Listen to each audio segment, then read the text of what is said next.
Harrison Prescott stood on the deck of his super yacht, a glass of vintage Cristal in one hand and the waist of a 23-year-old model in the other. He believed he was the king of the world, celebrating the imminent divorce that would leave his pregnant wife with pennies.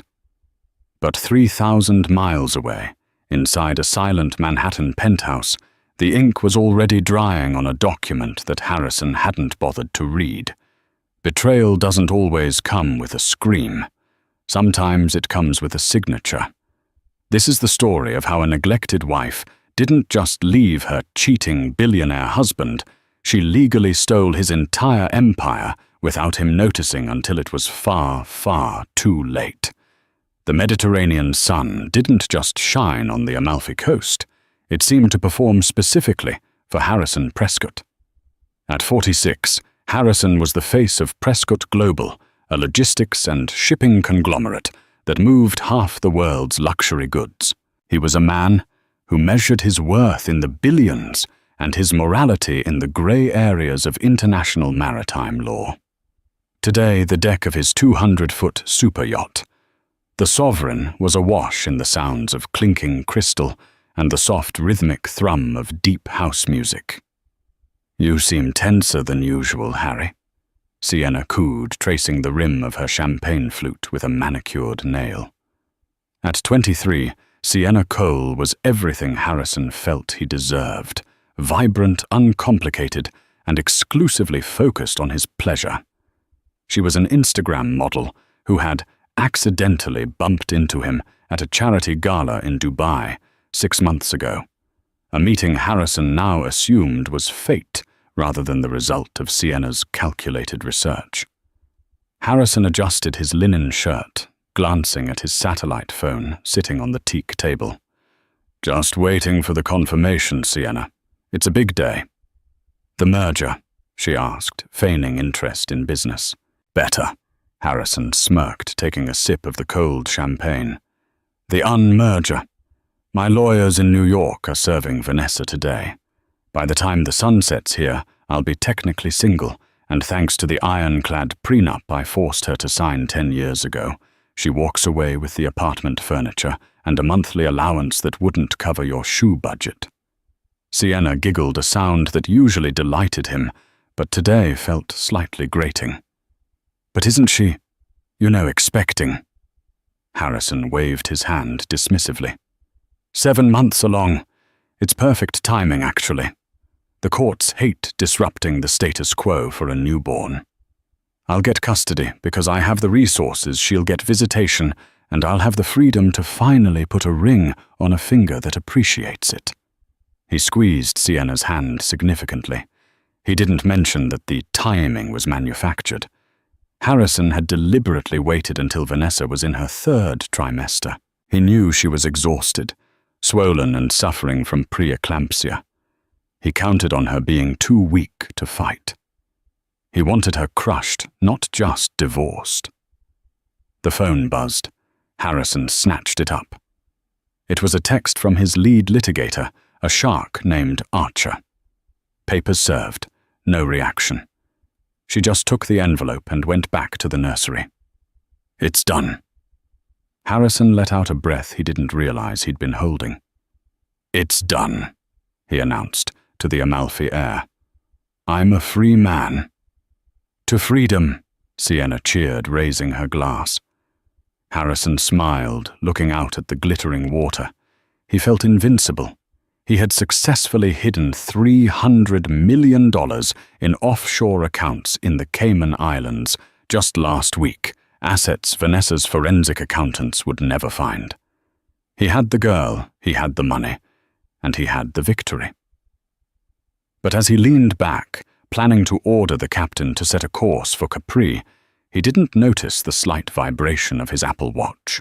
A notification from his primary banking app flickered on the screen, then disappeared. "Transaction declined, limit exceeded." He frowned. That was impossible. He had an unlimited black card. He tapped the screen, dismissing it as a glitch in the Italian telecommunications network.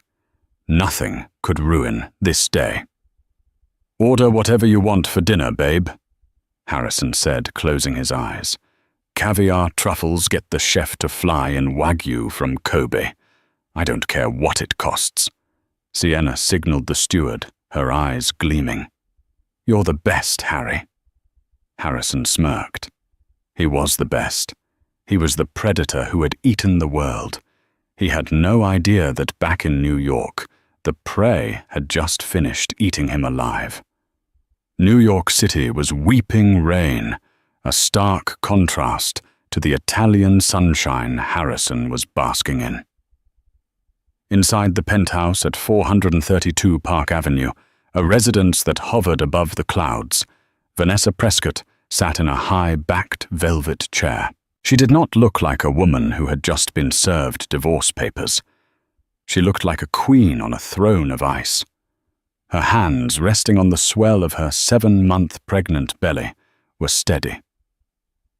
Vanessa was 38, a former corporate contract lawyer who had given up her career to support Harrison's rise. Harrison had forgotten that.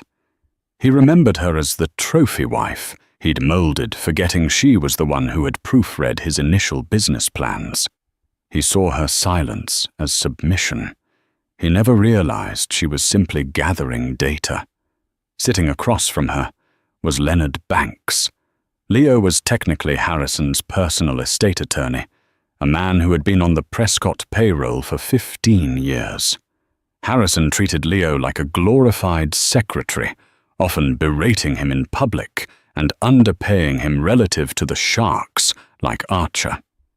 Harrison didn't know that Leo had been in love with Vanessa since college. He didn't know that Leo and Vanessa met for tea every Tuesday, while Harrison was away on business with his mistresses. "Did Archer leave?" Leo asked, his voice low. 10 minutes ago," Vanessa said, her voice devoid of emotion. She nudged the thick envelope of divorce papers across the marble coffee table with a disdainful finger. "Harrison wants to settle for $2 million and the Hamptons house. He thinks I'm destitute." Leo adjusted his glasses, a small, cold smile playing on his lips. "It's adorable that he thinks he still owns the Hamptons house." Vanessa picked up a cup of herbal tea. "Walk me through it one last time, Leo. I want to be sure."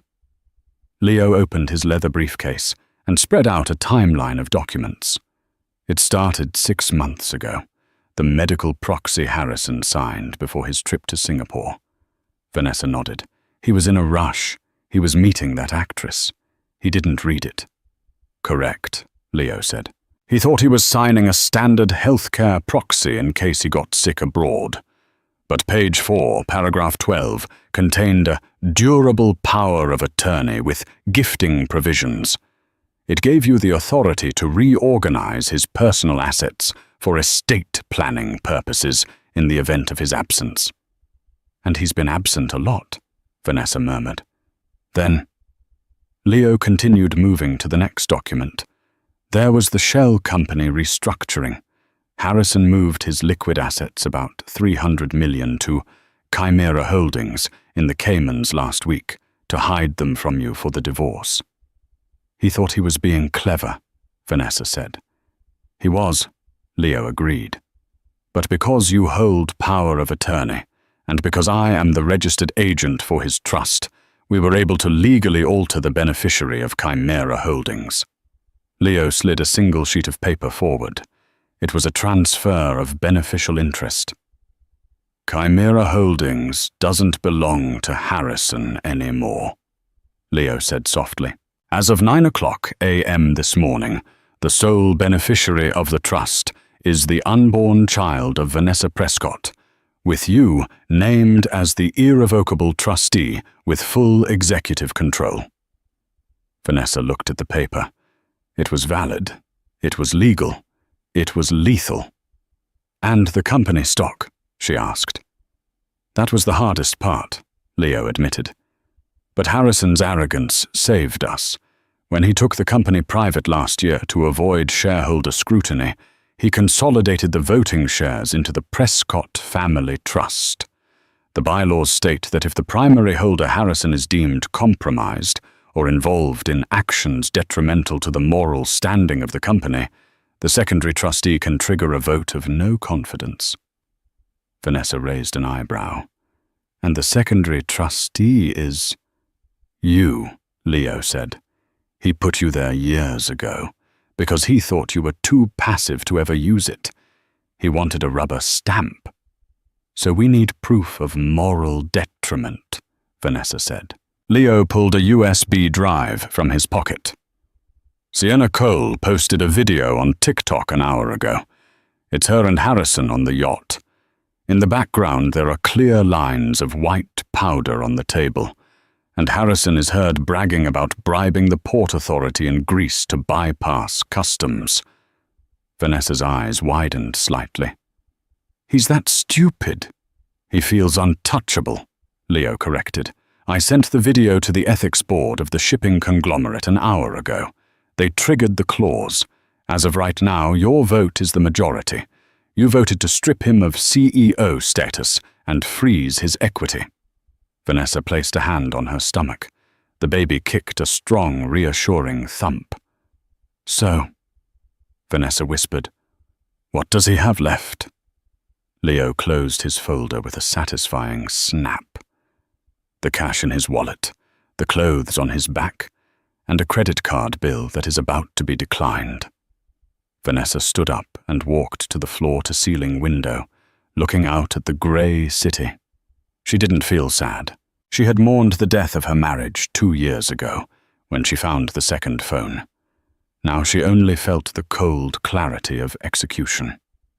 Cancel his return flight, Leo, Vanessa commanded, and change the locks on the Hamptons house.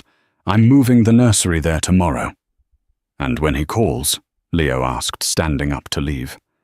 Vanessa turned her silhouette, framed by the storm clouds. Let it ring. The embarrassment began at dinner. Harrison was holding court at L'Olivo, the only 2 Michelin-star restaurant on the island of Capri. He had ordered the entire menu for the table, surrounded by Sienna and a group of sycophants they had picked up at the marina, a mix of minor European royalty and tech bros who hung on Harrison's every word. So I told the senator, Harrison boomed, gesturing with a forkful of lobster, if you want the supply chain to move, you get out of my way. And he did. They always do. The table erupted in laughter. Sienna leaned in, kissing his cheek. You're so powerful, baby. The maitre d', a man named Giovanni, who usually treated Harrison like a god, approached the table. He looked pale. He was holding a small leather bill folder and Harrison's Centurion black card. Harrison frowned, annoyed at the interruption. Giovanni, add a 30% tip.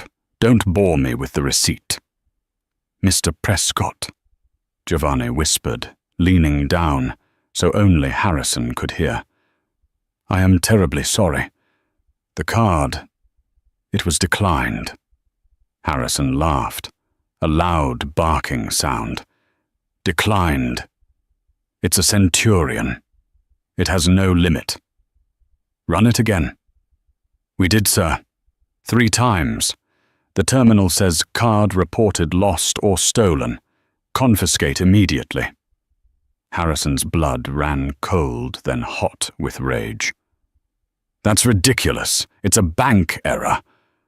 He pulled out his platinum corporate card. Use this one. 5 minutes later, Giovanni returned. He looked even more pained. The restaurant had gone quiet. The other diners were watching. Mr. Prescott, this one is also declined. Code 05, do not honor. Sienna pulled back her smile, faltering. Harry? What's going on? Nothing. Harrison snapped, slamming his hand on the table, making the silverware jump. My bank is obviously having a system-wide failure.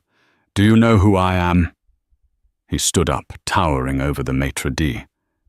I could buy this restaurant and turn it into a garage. I'm sure, sir, Giovanni said, his voice hardening. But until the bill of 12,000 euros is paid, I cannot let you leave. Perhaps one of your guests. Harrison looked around the table. The tech bros suddenly found their shoes very interesting. The minor royalty looked away. Sienna was checking her phone, her thumb scrolling rapidly. "Sienna," Harrison hissed. "Give him your card. I'll wire you the cash in the morning plus 10 grand for the trouble." Sienna looked up. Her eyes were different. The adoration was gone, replaced by a sharp, calculating look that reminded Harrison terrifyingly of a young Vanessa. "I can't, Harry," she said, her voice high and fake. "My card has a limit. Besides, I just got a DM." "A what?" "A DM from a gossip page." She turned her phone screen toward him. It was a breaking news alert from the Wall Street Journal. The headline screamed in bold black letters. "Prescott Global Oosts, CEO, Harrison. Prescott amidst embezzlement probe. Wife. Vivian Clark named interim trustee." Harrison felt the blood drain from his face. The room spun. That's fake. That's fake news." He scrambled for his phone. He dialed Archer, his shark lawyer. "The number you have reached is no longer in service." The automated voice droned. He dialed Leo. "Ring, ring, ring. Pick up, you incompetent fool," Harrison snarled. "Ring, ring, click." "Hello, Harrison," came the voice. But it wasn't Leo. It was a woman's voice, smooth, calm, and terrifyingly familiar. "Vanessa," Harrison choked out. "Why do you have Leo's phone?" "What the hell is going on? My cards are frozen." "Hello, Harrison," Vanessa said. He could hear the rain in the background. "Leo is busy. He's overseeing the movers." "Movers? What movers?" "I'm turning the penthouse into a yoga studio," she said pleasantly. "The fumes from your cigars were always so hard to get out of the curtains." "Vanessa, listen to me," Harrison roared, not caring that the entire restaurant was filming him now. "I don't know what game you're playing, but I will destroy you. I have millions in the Cayman accounts. I'll hire an army of lawyers." "Oh, the Chimera Holdings account," Vanessa asked, her tone feigning confusion. "The one you so generously transferred to our son's trust fund." "That was very noble of you, Harrison. Leo said the paperwork was flawless." Harrison's knees gave out. He fell back into his chair. No, I didn't sign that." "You sign a lot of things without reading them, Harrison. It's your tragic flaw. That and the women." Harrison looked at Sienna. She was standing up. She had grabbed her Hermes bag, a bag he had bought her yesterday. "Where are you going?" Harrison gasped. "I'm not going to be seen with an embezzler, Harry," Sienna said, stepping away from him.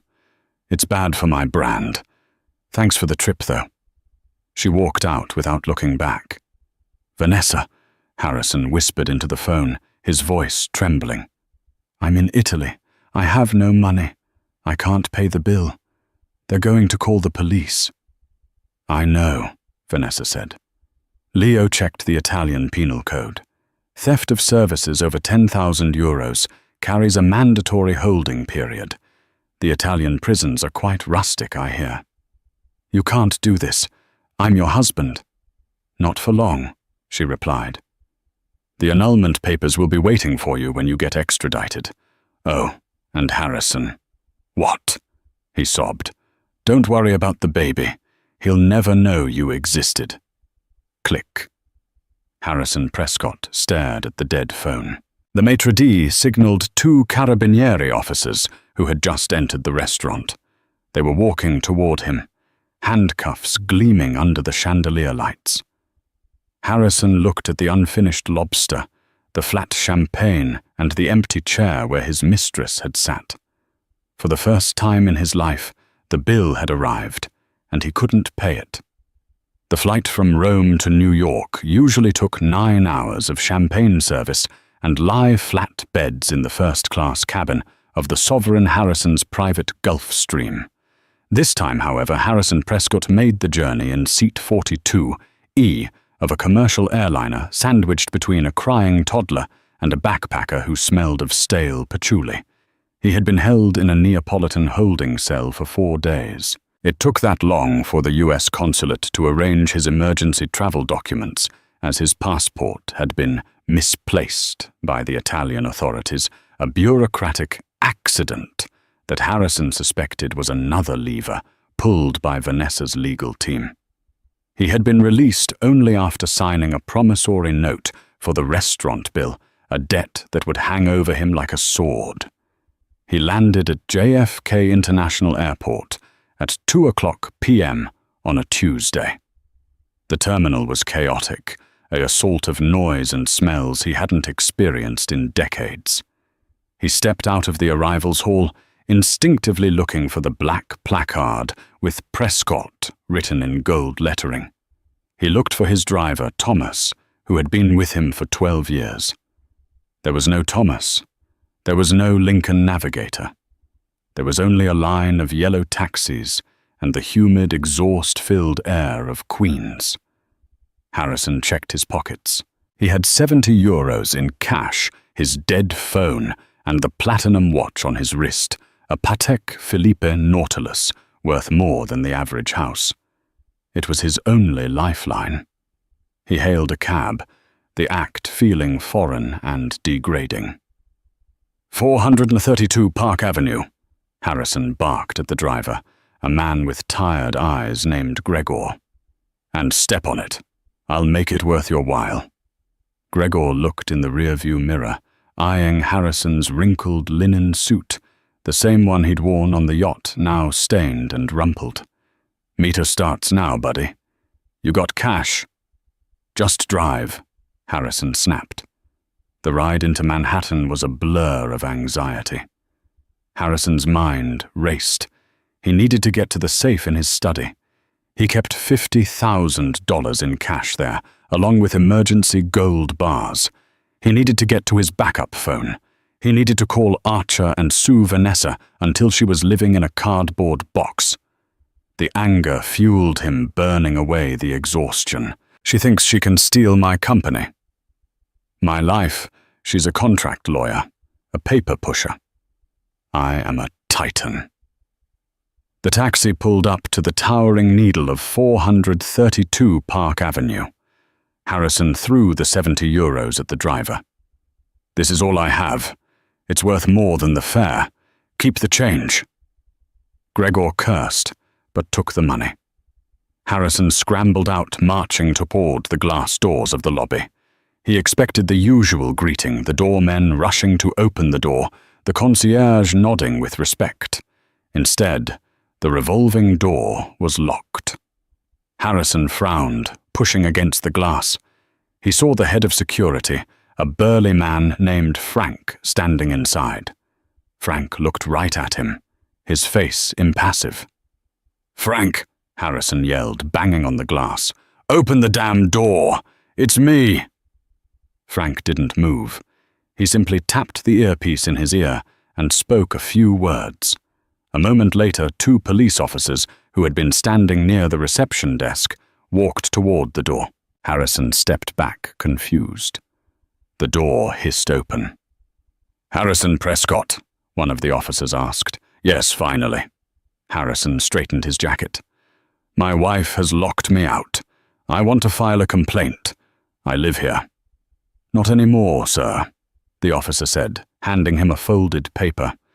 "We have a restraining order on file, issued by Judge Holloway yesterday.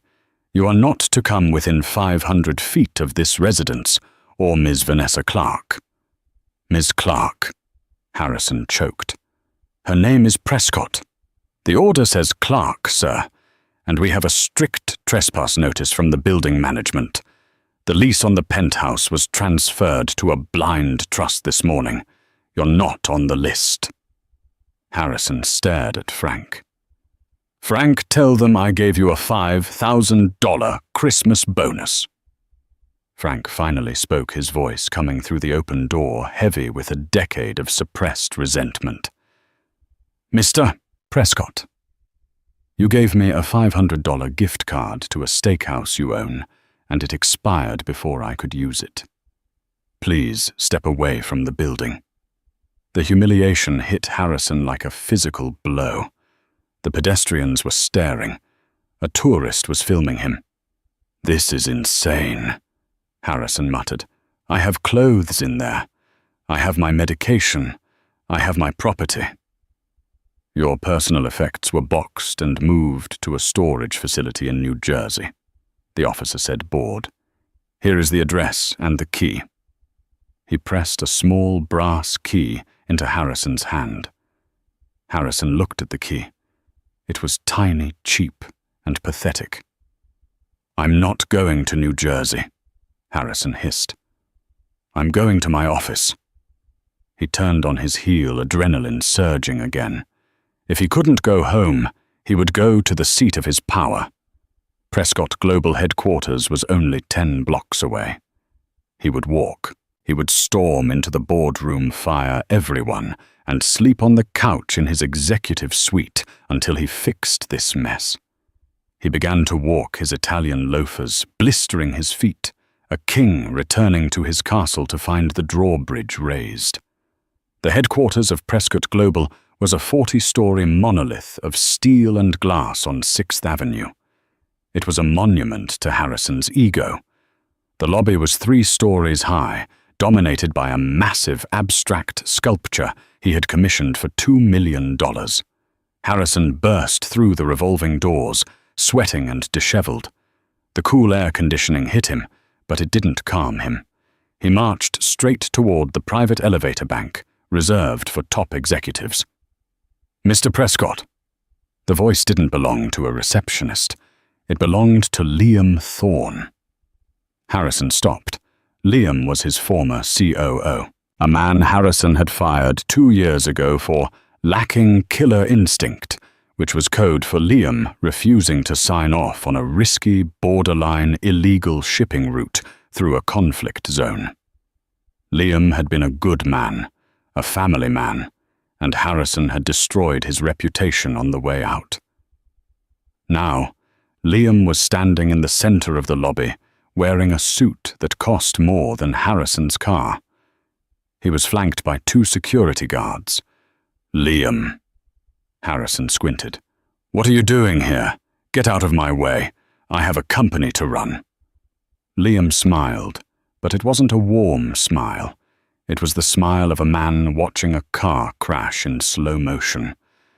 "Actually, Harrison, I'm the new acting CEO," Liam said smoothly. "Vanessa appointed me yesterday. The board ratified it unanimously this morning." Harrison felt the floor sway. You're a coward, Liam. You couldn't run a lemonade stand." "Maybe," Liam shrugged. "But I also don't embezzle company funds to buy yachts for Instagram models. The forensic audit is already halfway done, Harrison. It's impressive. You were very creative with the logistics consulting fees. Those were legitimate expenses." Harrison screamed, his voice echoing off the marble walls. Employees were stopping to watch. Interns were whispering. "Tell that to the SEC," Liam said. "They're in the conference room right now. Vanessa gave them full access to your hard drives." "She can't do that spousal privilege." "Not when the spouse is the victim of the fraud," Liam corrected. "Vanessa isn't just your wife, Harrison. She's the majority shareholder now. You signed the voting rights over to the trust. Remember the Family Security Act you pushed through to avoid estate taxes?" Harrison remembered. He had bragged about it at the club. "I put it all in a trust so the IRS can't touch it, and I control the trust."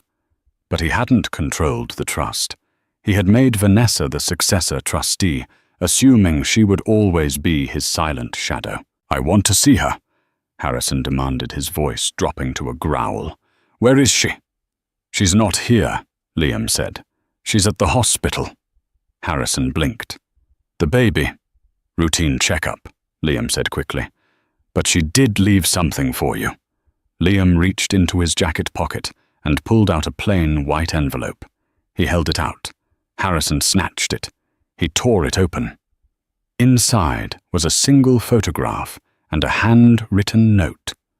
The photograph was of Harrison and Sienna on the yacht taken just days ago. But it wasn't a paparazzi shot. It was taken from inside the yacht. The note read, "Sienna was expensive, Harrison, but her loyalty was surprisingly cheap. She sent me the videos herself when I offered to pay off her student loans. It was a business transaction. I knew you'd appreciate the efficiency." Harrison crumpled the note. Sienna had been the mole. The girl who couldn't spell logistics had been feeding evidence to Vanessa. "You're all in on it," Harrison whispered. "This is a conspiracy." "It's a corporate restructuring," Liam said coldly. "Now security is going to escort you out. If you return, you will be arrested for trespassing. And Harrison..." Harrison looked up, his eyes wild. "Don't try to sell the Patek," Liam said, pointing to the watch on Harrison's wrist. "Vanessa reported it stolen this morning. It's listed as company property on the insurance manifest. No pawn shop in the city will touch it." Harrison covered the watch with his other hand. They had thought of everything. They had stripped him not just of his wealth, but of his liquidity, his shelter, and his dignity. 2 guards stepped forward. Harrison didn't fight. He was too shocked to fight. He let them guide him toward the revolving doors back out into the heat and the noise of 6th Avenue. He stood on the sidewalk, the towering building reflecting the afternoon sun. He was Harrison Prescott. He had built this skyline, and now he was just another man on the street, hungry, homeless, and holding a crumpled note from the wife he had underestimated for a decade. His stomach grumbled. He hadn't eaten since the plane. He looked at a hot dog cart on the corner. The smell of onions and processed meat wafted toward him. He put his hand in his pocket and found the 70 euros. Useless here. He checked his other pocket and found a single American quarter. 25 cents. Harrison Prescott, billionaire, started walking. He didn't know where he was going, but he knew he had to find a phone that wasn't dead. He had to find someone who still feared him. But as he merged into the crowd, invisible for the first time in his life, he realized the terrifying truth. Without his money, nobody feared him. They didn't even see him. Night had fallen over New York City, transforming the glass canyons of Manhattan into a glittering labyrinth. For Harrison Prescott, however, the city was no longer a playground. It was a cage. He sat in the back booth of a dive bar in Hell's Kitchen, nursing a lukewarm beer he had paid for with the handful of change he'd scrounged from his suit pockets. The air smelled of stale hops and desperation. He was waiting for the one man who operated outside the law, outside the reach of Vanessa's forensic accountants and Liam Thorne's corporate security. He was waiting for Nikolai. Nikolai was a consultant Harrison had used years ago to intimidate a union leader who was threatening a strike at the Jersey docks. Nikolai didn't care about frozen assets or SEC investigations. He dealt in favors and cash. Harrison didn't have cash, but he had something more valuable information. Harrison touched the inside of his heel. Hidden within the hollowed-out sole of his left Italian loafer was a micro SD card. It contained the blueprints for Prescott Global's next-generation automated shipping drones technology worth billions to competitors like Amazon or Maersk. If he couldn't rule the company, he would sell its secrets and disappear to a non-extradition country. The door opened.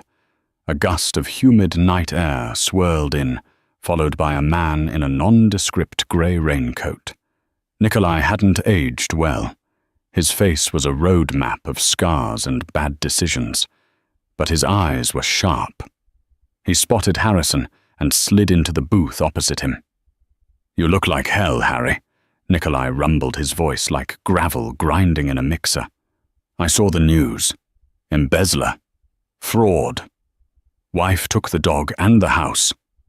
"She took everything," Harrison hissed, leaning in. "But she missed one thing. I have the drone schematics, Nikolai. The source code. It's fully patent pending, but if we sell it to the Chinese market tonight, I can be in Macau by morning." Nikolai signaled the bartender for a whiskey. He didn't look excited. He looked bored. "The drone schematics?" Nikolai asked, picking at a fingernail. "Project Icarus. Yes, it's worth 50 million on the black market, easy. I just need you to make the connection. I'll give you 20%. Nikolai chuckled a dry, humorless sound. He pulled a smartphone from his pocket and slid it across the sticky table. "Look at this." Harrison looked. It was a press release from Prescott Global, issued 2 hours ago. Prescott Global announces open source initiative project, Icarus, released to public domain, to revolutionize global shipping sustainability. Harrison stared at the screen, the words swimming before his eyes. What is this? Your wife?" Nikolai said, taking a sip of his whiskey. "She released the tech, open source, free, for everyone. She said it was a gift to the world to offset the carbon footprint of the previous administration, meaning you. She gave it away." Harrison's voice cracked. "She burned $1 billion asset just to spite me." "She didn't just burn the asset, Harry," Nikolai said softly. "She burned your leverage.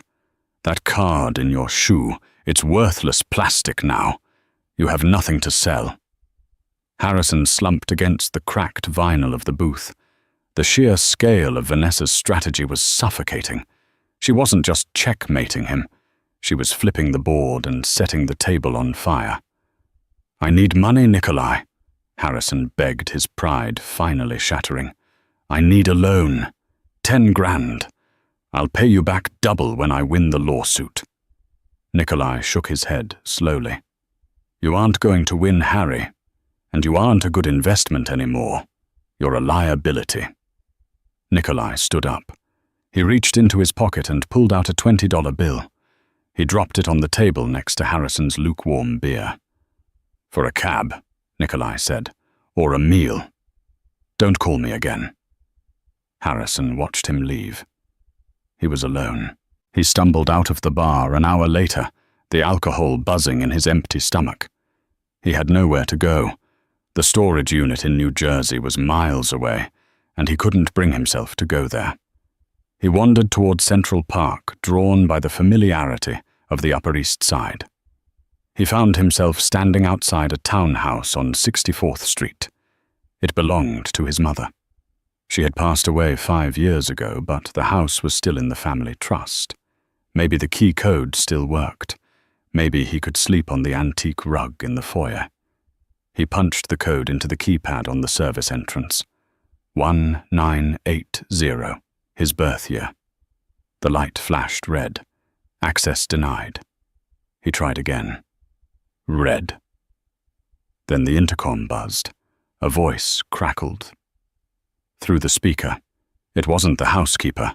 It was a man's voice. "Can I help you? This is Harrison Prescott," he shouted at the speaker. "This is my mother's house, let me in. Mr. Prescott," the voice said, polite but firm. "The property was sold 3 days ago. The new owners are currently renovating. Please leave the premises, or we will call the police." "Sold," Harrison screamed at the brick wall. "Who sold it?" "The Vanessa Prescott Trust," the voice replied. "Proceeds went to the Harrison Prescott Rehabilitation Fund for victims of corporate greed. It's a charity, sir. Very generous." Harrison fell to his knees on the sidewalk. A charity in his name. She was mocking him from every angle. She had taken his past, his present, and his future, and she was rewriting his legacy into a joke. It started to rain again. Harrison curled up on a park bench under the awning of a bus stop, clutching his knees to his chest. The man who had sipped Cristal on a super yacht 48 hours ago closed his eyes, shivering in a bespoke suit that was now just wet rags. The winter in New York that year was the coldest on record. For Harrison Prescott, the chill was not just meteorological. It was a constant gnawing presence in his bones. It had been 6 months since his return from Italy. 6 months since the king of logistics had been dethroned. He lived now in a basement studio in Astoria, Queens, a space so cramped that he could touch the refrigerator while lying in bed. The walls were thin, vibrating with the sounds of the N train rumbling overhead and the arguments of the couple next door. His days of bespoke Italian suits were over. Now he wore a uniform, a grey polo shirt with the logo of Tri-State Haulage embroidered on the chest. He was a night shift dispatcher managing the schedules of truckers who shouted at him over static-filled radios. They called him Harry the Has-Been, a nickname that stung more than any corporate insult ever could because it was true. But today, he wasn't Harry the dispatcher. Today he had put on his one remaining suit, the charcoal Brooks Brothers he had bought at a consignment shop, and taken the subway into Manhattan. It was mediation day, the final act. The offices of Cromwell and Sullivan were located in the very same skyscraper district Harrison used to rule. As he walked through the lobby, security guards didn't salute him. They asked for his ID. He was visitor number 402. The elevator ride to the 50th floor was silent and suffocating. Harrison checked his reflection in the polished brass doors. His face was gaunt, the skin grey and slack. He had lost 30 pounds fueled by a diet of instant ramen and stress. His hair, once kept dark and lustrous by expensive stylists, was now showing its true color, a defeated iron grey. The elevator dinged. "Mr. Prescott," the receptionist said without looking up. "Conference room B. They are waiting." Harrison walked down the plush hallway. The carpet was thick enough to silence his footsteps, but his heart was pounding loud enough to fill the corridor. He pushed open the heavy mahogany doors. The room was vast, dominated by a table that looked like a runway. The view from the floor-to-ceiling windows showed the grey expanse of the Hudson River. Vanessa was already there. She sat at the head of the table, not the side. It was a power move, subtle but unmistakable. She looked breathtaking, not in the way his mistresses had been all flash and hunger. Vanessa looked like a fortress. She wore a tailored cream suit that probably cost more than his annual salary at the trucking company.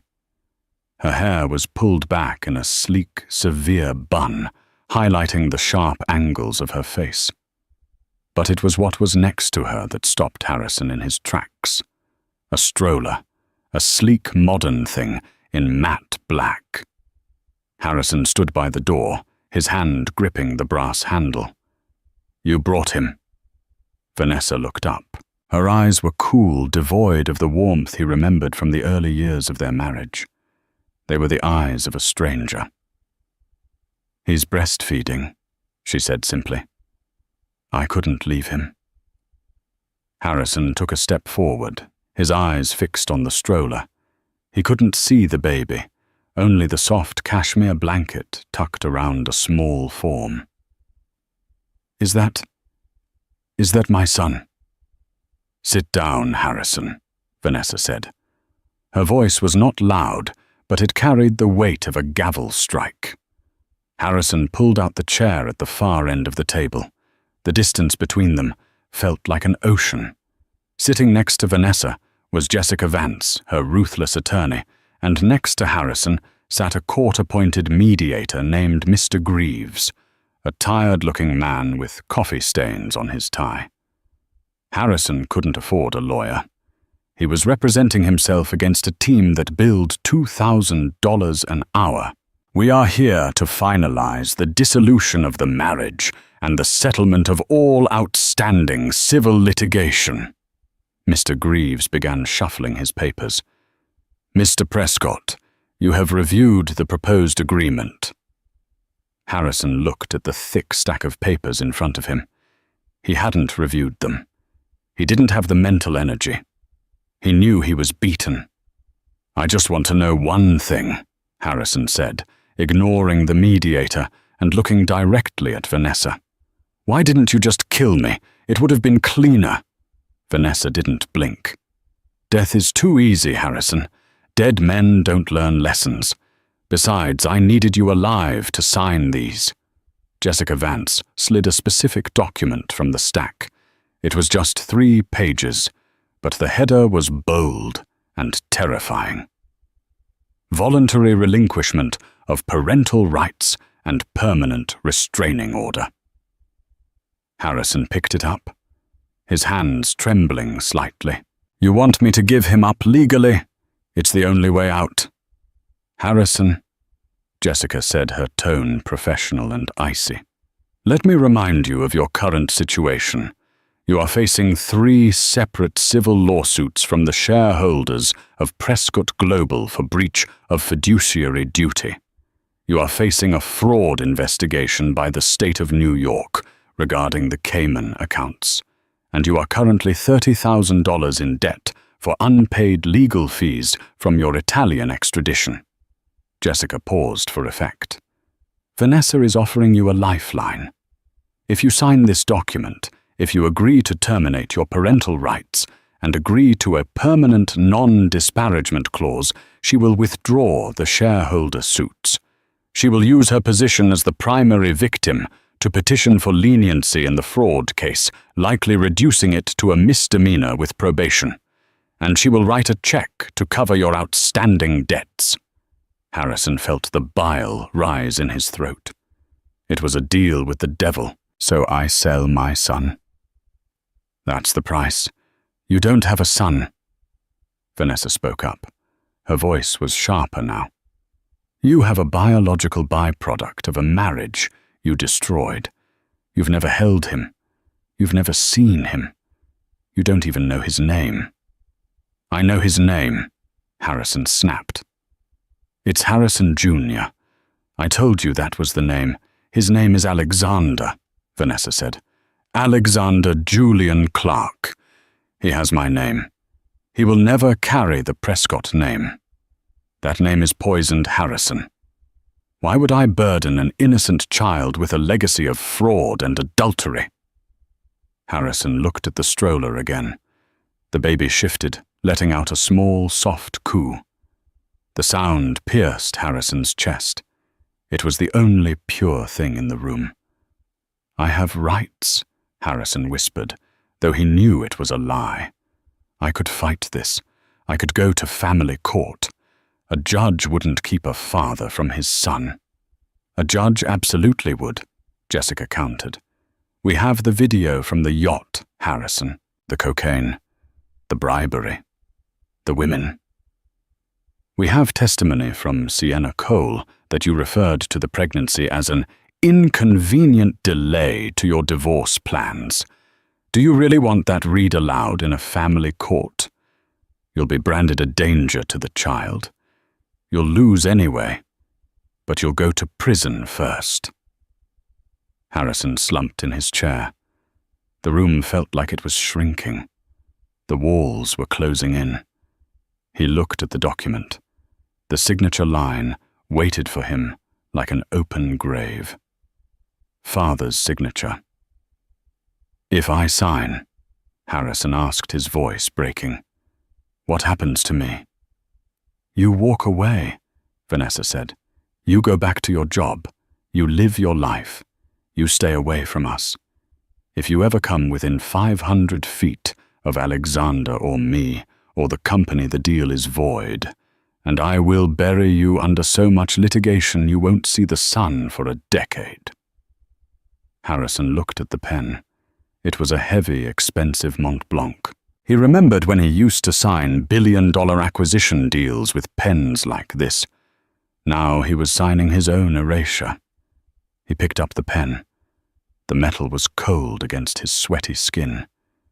He hesitated. Can I see him? Just once, before I sign." Vanessa stared at him for a long moment. The silence stretched thick and heavy. Finally, she nodded once. She stood up and walked to the stroller. She unbuckled the straps and lifted the baby out. Alexander was small, wrapped in a soft blue blanket. He had a tuft of dark hair and rosy cheeks. He was awake, his large, curious eyes scanning the room. Vanessa walked around the table, stopping a few feet from Harrison. She didn't hand the baby to him. She just held him up. Harrison looked into the baby's face, and then he saw it. The eyes. They were bright blue. His eyes. The Prescott eyes. For the first time in 20 years, tears welled up in Harrison's eyes. He reached out a trembling hand, wanting to touch the baby's small foot. "Don't," Vanessa said sharply, pulling back slightly. "Just look. He looks like me," Harrison choked out. "He has your eyes," Vanessa admitted, "but I will make sure he never has your heart. I will raise him to be kind, to be loyal, to be honest, everything you weren't." The baby looked at Harrison, blinked, and then turned his head into Vanessa's chest, seeking comfort. He didn't know this man. To Alexander, Harrison was just a shadow in the room. That rejection, simple and instinctual, broke Harrison. He turned back to the table. He couldn't look anymore. The pain was too physical, a crushing weight on his lungs. He wanted to scream, to flip the table, to beg for another chance. But he knew there were no more chances. He had used them all up on models and yachts and lies. "Give me the paper," Harrison whispered.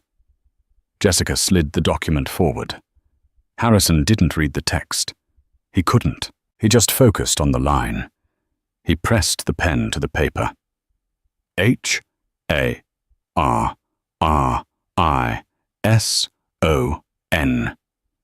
His hand shook so badly the letters were jagged. Prescott. He dropped the pen. It rolled across the mahogany table with a clatter that sounded like a gunshot in the quiet room. "It's done," Harrison said. "I'm dead. I'm dead to him." Jessica Vance snatched the paper, immediately checking the signature for validity. She nodded to Vanessa. "The check," Jessica said. She slid a cashier's check across the table to Harrison. Harrison looked at it. $30,000, the price of a son. He picked it up. He didn't want it, but he needed it. He had rent due.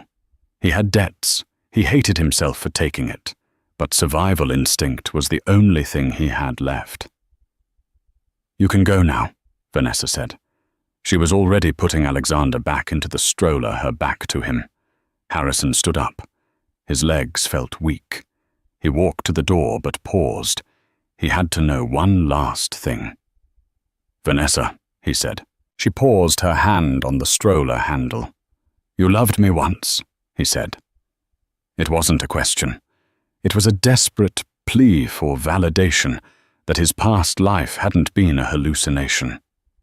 "We were happy. In the beginning. Before the money. We were happy." Vanessa turned slowly. Her expression softened just a fraction. For a second he saw the woman he had married 15 years ago. "We were," she said softly. "I loved you very much, Harrison. I loved the man who had big dreams and a kind laugh. But that man died a long time ago. I didn't kill him. You did. You starved him to feed your ego." She looked down at her son. "I'm just burying the corpse." Harrison opened his mouth to speak, but no words came. There was nothing left to say. The truth hung in the air, absolute and final. He turned and walked out of the room. The walk back to the elevator was a blur. He passed the reception desk. He passed the security guards. He pushed through the revolving doors and stumbled out onto the sidewalk. The cold wind hit him, biting through his thin suit. It had started to snow. Small icy flakes swirled around the skyscrapers. Harrison stood on the corner of 6th Avenue, surrounded by the rush of the city. People pushed past him, phones pressed to their ears, rushing to meetings, to deals, to lovers. They were all running the race he used to lead. He looked up at the building he had just left. Somewhere on the 50th floor, his wife, his ex-wife, was planning a future that didn't include him. His son was sleeping, dreaming of a world where Harrison Prescott didn't exist. Harrison looked at the check in his hand. $30,000. He walked to a trash can on the corner. For a second he thought about tearing it up, a final act of defiance, a way to prove he still had pride. But he didn't. He couldn't afford pride. He folded the check carefully and put it in his pocket. He turned toward the subway station. He had a shift tonight. A shipment of frozen poultry was coming in from Delaware, and he had to route the trucks. If he was late, his boss, a 25-year-old kid named Kyle, would write him up. Harrison descended the stairs into the subway, the darkness swallowing him whole. As he swiped his Metro card, a realization washed over him. It wasn't a sudden shock, but a slow, creeping coldness. He was free. No more lies to juggle. No more schemes to hide. No more empire to defend. He sat on the plastic bench of the subway platform, waiting for the train to Queens. He closed his eyes and listened to the screech of the approaching wheels. He was free, and he had never been more terrified in his life. And that is the tragic end of Harrison Prescott. He walked into that room a bankrupt billionaire and walked out a childless ghost. Vanessa Clark didn't just win a lawsuit. She executed a masterclass in patience. She proved that while money can buy lawyers, it cannot buy loyalty. And it certainly cannot buy back the time you wasted betraying the only person who truly had your back. Harrison spent the rest of his life dispatching trucks in the dark, forever haunted by the blue eyes of the son he sold for a check. What do you think? Did Harrison deserve to lose his son? Or was Vanessa's punishment too cruel? Let me know in the comments below. I read every single one. If this story gave you chills, please hit that like button. It helps the channel grow and lets me bring you more intense stories like this one. Make sure you are subscribed with notifications turned on so you don't miss the next episode of Billionaire Betrayals. Share this with someone who needs a reminder that karma is real and it has a very long memory. Thanks for watching.